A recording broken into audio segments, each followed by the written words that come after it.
Bonjour à tous, je suis Florence, énergéticienne et praticienne en hypnose transpersonnelle, qu'on appelle aussi hypnose spirituelle ou régressive, et je vous souhaite la bienvenue sur mon podcast Flow de l'âme. Alors ce podcast, j'ai envie que ce soit un peu comme une soirée entre amis où on papote, où je vous livre mes questionnements, mes réflexions, en vous partageant ce que j'ai pu comprendre au travers de mes lectures, de ma vie perso et puis également de ma vie pro avec mes séances d'hypnose transpersonnelle. Je vais y parler de sujets qui tournent autour de la spiritualité, du développement personnel et je vais essayer de le faire avec humour, légèreté et simplicité. Alors si ça vous tente, prenez une bonne tasse de thé ou un petit verre de vin et c'est parti, papotons! Bonjour et bienvenue dans ce nouvel épisode. Aujourd'hui, je voudrais vous parler des émotions. Est-ce qu'on doit les contrôler? Est-ce qu'on doit les refouler? Et comment faire quand elles nous submergent? Alors déjà, une émotion, c'est quoi? Une émotion, c'est une réaction vive et spontanée qui surgit naturellement face à un événement, à une situation, provoquant des sensations physiques et qu'on ne contrôle pas. Par exemple, je passe à côté d'une voiture qui klaxonne et je sursaute, j'ai eu peur. Et je le ressens dans mon corps, mon cœur s'accélère. Selon l'intensité de l'événement, l'émotion peut durer quelques secondes ou quelques minutes, mais pas plus. La différence avec un sentiment, c'est que le sentiment, on le conscientise, c'est-à-dire qu'on est en capacité de l'analyser, de le comprendre et surtout, il est durable dans le temps. Mais la frontière, elle est mince parce que les émotions sont aussi souvent des sentiments. L'amour, par exemple. L'amour, c'est à la fois une émotion, quand on le ressent lors d'un coup de foudre, par exemple, et c'est un sentiment puisqu'il peut durer dans le temps. Et c'est là où il faut être vigilant, car autant une émotion doit être vécue, autant un sentiment, comme la tristesse par exemple, qui dure trop longtemps, doit nous alerter. Mais j'y reviendrai plus tard. Selon Paul Ekman, qui est l'un des plus grands psychologues du XXe siècle, il existe 6 émotions universelles. Universelles dans le sens où elles s'expriment par des expressions du visage, et ces expressions sont les mêmes dans n'importe quelle culture du monde entier, que ce soit en Papouasie ou en Irlande. L'expression du visage face à la peur ou la surprise, par exemple, sera la même. D'ailleurs, pour la petite histoire, c'est lui qui est à l'origine des travaux sur la détection du mensonge par le langage corporel et verbal. Mais pour cet épisode, moi je vais m'appuyer sur un extrait d'un livre qui est le tome 3 de Conversation avec Dieu, dont je vous parle assez souvent, de Donald Walsh. Alors, j'ai choisi de façon très arbitraire. Disons que j'aime la façon dont Dieu, entre guillemets, puisqu'il n'y a aucune connotation religieuse dans ce livre, mais j'aime la façon dont il aborde ce thème et c'est ce qui me parle le plus. Alors avant d'aller dans le détail, j'aimerais, s'il vous plaît, que vous oubliez tout ce qu'on vous a appris sur les émotions. Et on vous l'a appris évidemment quand vous étiez enfant, par nos parents ou entourage, eux-mêmes conditionnés par leurs parents, etc. C'est toujours le même fonctionnement. On vous a appris, en tout cas pour beaucoup, à faire taire vos émotions. La plupart du temps pour mieux vous contrôler et vous façonner selon une image ou une croyance. Par exemple, arrête de pleurer. On l'a tous entendu ça, arrête de pleurer. Et on l'a tous dit, si on est parents évidemment. Ou encore, arrête de pleurer, les garçons ça pleure pas, c'est pour les chochottes. Donc, l'émotion, derrière les pleurs, c'est la peine. En gros, ça veut dire que je n'ai pas le droit d'avoir de la peine. Ou pire, avoir de la peine pour un homme revient à dire qu'il n'est pas un homme. Un dur, un vrai, un tatoué. Bon, pour les jeunes, vous n'aurez pas la référence, c'est un vieux film de 1968 qui s'appelle Raphaël le tatoué et qui est très drôle. Bref, alors, ça paraît rien dit comme ça. Sauf que si, parce que les émotions, elles servent à expérimenter. Comment je peux savoir qui je suis si je ne peux pas observer mon émotion face à une situation? Et si j'ajoute la touche spirituelle, on s'incarne tous avec ces 5 émotions naturelles. Et c'est pas pour rien, parce qu'elles nous servent à expérimenter. Elles sont nécessaires à notre incarnation et au plan d'incarnation qu'on s'est choisi. Toutes les émotions sont justifiées, légitimes et doivent être vécues. Il n'y a pas d'émotion négative. Ça aussi, c'est une fausse croyance parce que on voudrait que tout soit lisse, que tout soit parfait. J'en ai déjà parlé dans un autre épisode sur les dérives du développement personnel et du bien-être à tout prix, quitte à justement annihiler ces émotions. Mais une émotion n'est pas négative. Désagréable, oui, certes, pénible même parfois, mais on doit la vivre. On a tous ces 5 émotions. En revanche, une fois l'émotion passée, chacun réagira différemment et laissera s'installer ou non des émotions qui, pour le coup, ne sont pas naturelles, qui vont s'installer, perdurer, et là qu'on peut appeler un sentiment. Et ça, justement, c'est conditionné par la façon dont on laisse exprimer l'émotion. Alors, pour que ce soit plus clair, je vais reprendre dans le détail l'extrait du livre avec ces 5 émotions, parce que je le trouve tellement clair et efficace que je ne vais pas réinventer l'eau chaude, mais j'y ajouterai quand même mes petits commentaires, bien évidemment. Alors, ces 5 émotions sont la peine, la colère, l'envie, la peur et l'amour. Et je vais commencer par la peine. La peine est une émotion naturelle. C'est la part de toi qui te permet de dire adieu quand tu ne veux pas. Ça, c'est super important. Je le répète parce que c'est tellement puissant. C'est la part de toi qui te permet de dire adieu quand tu ne veux pas. C'est la part de toi qui te permet d'exprimer, de pousser, de propulser la tristesse en toi lorsque tu éprouves une forme quelconque de perte. Ça peut être aussi bien la perte d'un être aimé que la perte d'un verre de contact. Lorsqu'on vous permet d'exprimer votre peine, vous vous en débarrassez. Les enfants, à qui on accorde la permission d'être tristes lorsqu'ils le sont, parviennent à l'âge adulte en ayant une attitude très saine à l'égard de la tristesse et par conséquent passent très rapidement à travers elle. Ils la surmontent facilement. Les enfants auxquels on dit « voyons, ne pleure pas » ont de la difficulté à pleurer une fois devenus adultes. Après tout, on leur a appris toute leur enfance et toute leur vie à ne pas le faire. Ainsi, ils répriment leur peine, ils la cachent, la combattent même. Mais c'est un combat perdu d'avance parce qu'elle vous rattrape, forcément à un moment donné elle vous rattrape.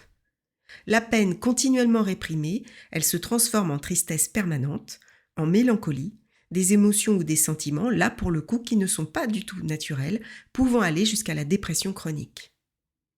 Et à cause de cette dépression chronique, des gens ont même tué, des guerres ont éclaté et des pays se sont effondrés. Passons maintenant à la colère. Et la colère est une émotion naturelle.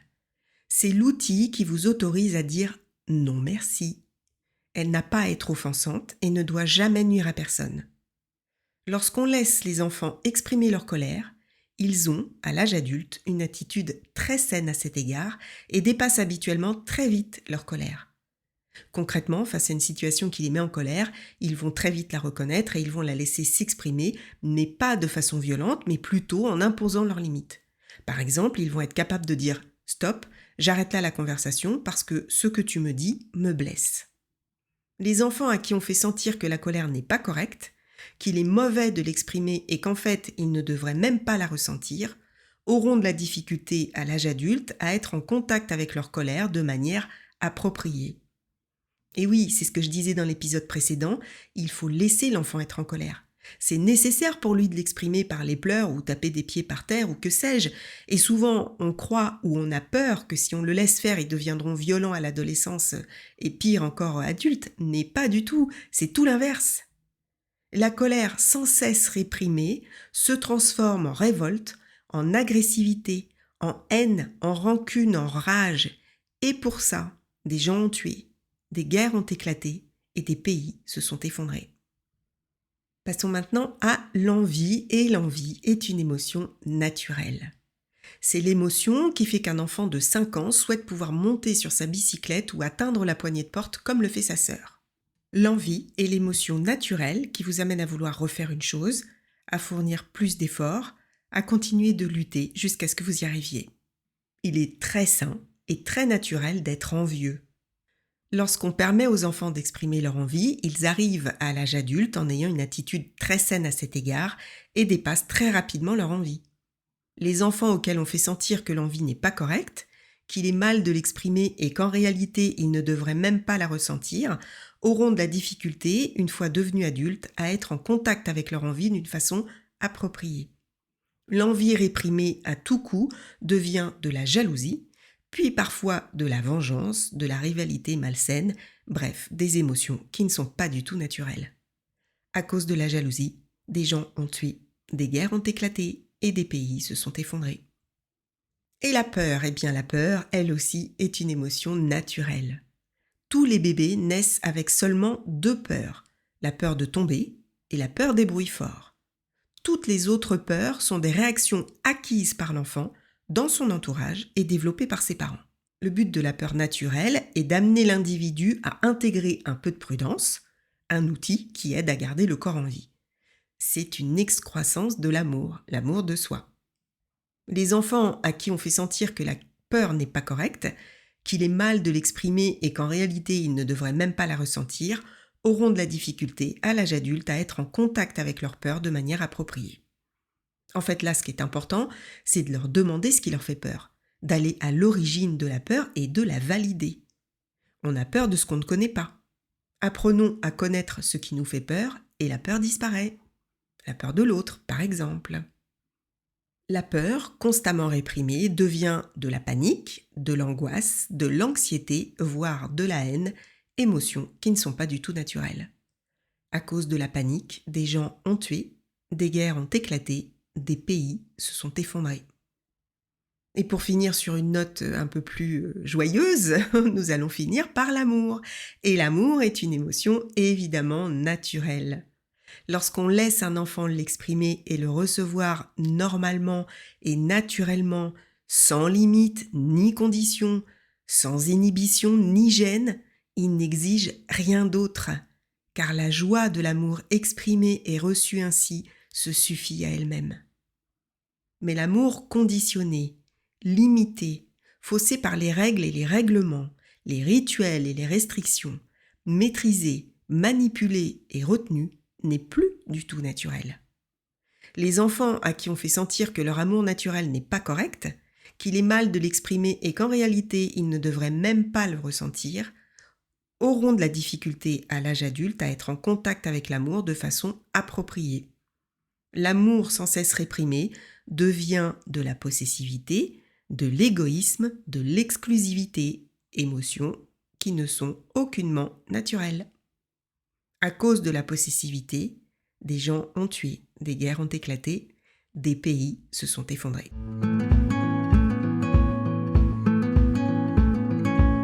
Voilà pour l'extrait du livre que j'ai un peu commenté. Et vous aurez compris à quel point nos émotions sont importantes.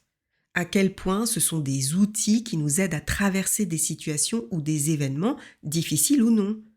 Donc il ne s'agit ni de contrôler, ni de supprimer ces émotions, mais simplement de les accueillir au moment où elles arrivent, parce que c'est grâce à elles qu'on peut vivre plus sereinement les difficultés, qu'on peut vivre dans la joie malgré tout ce qui peut nous arriver. Elles nous permettent l'acceptation de ce qui est. Et là, je vous invite, j'en ai déjà parlé dans une story, mais je le redis ici, je vous invite à regarder une interview sur YouTube, mais vous pouvez le trouver aussi en podcast, c'est la chaîne Légende, qui est animée par Guillaume Play, qui a reçu récemment Anne-Dauphine Jullian. Dans cet épisode, elle explique comment elle a survécu au décès de 3 de ses enfants, 3 sur 4 quand même, et elle évoque justement à plusieurs reprises à quel point le fait d'avoir accueilli ses émotions, et là on imagine évidemment la peine, et puis la colère aussi, le fait de les avoir laissés s'exprimer et de les laisser encore s'exprimer aujourd'hui, lui permettent de non seulement rester en vie, mais en plus d'aimer sa vie et d'être en joie. Elle est en joie, même dans les moments de peine ou de colère. Alors, je voudrais pas altérer ses propos parce qu'elle l'explique avec une force, moi ça m'a bouleversée. Et tout ça, moi j'ai pleuré devant. Je sais pas comment elle a fait pour retenir ses larmes, moi j'ai pleuré. Et je trouve que ce témoignage, il illustre vraiment mon épisode en fait. Donc voilà, si vous avez l'occasion, n'hésitez pas. Je vous assure que c'est une très grande leçon de vie. Parce que, évidemment, j'adhère à tout ce qu'elle dit, puisque c'est ce que je pense et que je crois au plus profond de moi, et c'est ce que j'exprime aussi à travers ce podcast. Mais est-ce que je serais capable de garder cette conviction, cette foi, cette force de vie, si je devais vivre ce qu'elle a vécu? Honnêtement, j'en suis pas sûre.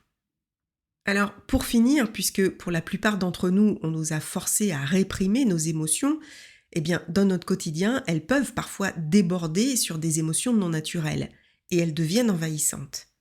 Ou alors, à force de les réprimer, justement, on continue à les refouler, à les ignorer, pensant garder le contrôle, mais un jour, inévitablement, ça finit par péter. Et là, on ne se contrôle plus. Donc comme je le disais, une colère devient violente, la peine devient de la tristesse, l'envie devient de la jalousie, etc. etc. Donc avant d'en arriver là, la première chose, je pense, à faire, si c'est des émotions naturelles, c'est de les laisser s'exprimer. Et les non naturelles, de les identifier. Par exemple, si vous vous sentez triste, essayez de réfléchir ce qui est à l'origine de cette tristesse. Essayez de l'évaluer. À quel point elle vous gâche la vie? Quelle est la peine avant la tristesse? Quel est le lien? Il y en a un, forcément, et il peut remonter à très très loin. Et une fois que vous l'avez identifié, eh bien là, laissez la peine venir. Accueillez-la, pleurez autant de temps qu'il le faut. Et si vous n'y arrivez pas seul, avant que ça n'aille trop loin et que ça vous entrave dans votre vie au quotidien, faites-vous aider. Comme d'habitude, c'est toujours les mêmes outils, psychothérapeute, hypnose. Et puis alors évidemment, là je vais prêcher pour ma paroisse, mais l'écoute thérapeutique que je mets en place est un outil vraiment puissant pour ça, parce qu'il vous permet justement d'accueillir votre émotion, de la laisser s'exprimer, et si besoin, il y a toujours besoin, d'aller à l'origine et surtout d'écouter l'être de vous qui n'a pas pu être entendu, qui n'a pas pu s'exprimer et qui n'a pas pu exprimer son émotion. Ça permet de l'écouter et de valider sa souffrance. Et généralement, rien que le fait d'avoir été entendu et d'avoir pu s'exprimer permet de faire disparaître beaucoup d'émotions non naturelles. Et voilà, c'est la fin de cet épisode. J'espère qu'il vous aura plu et si c'est le cas, n'hésitez pas à le partager, comme d'habitude. Moi, je vous dis à très bientôt pour un nouvel épisode et comme d'habitude, prenez bien soin de vous.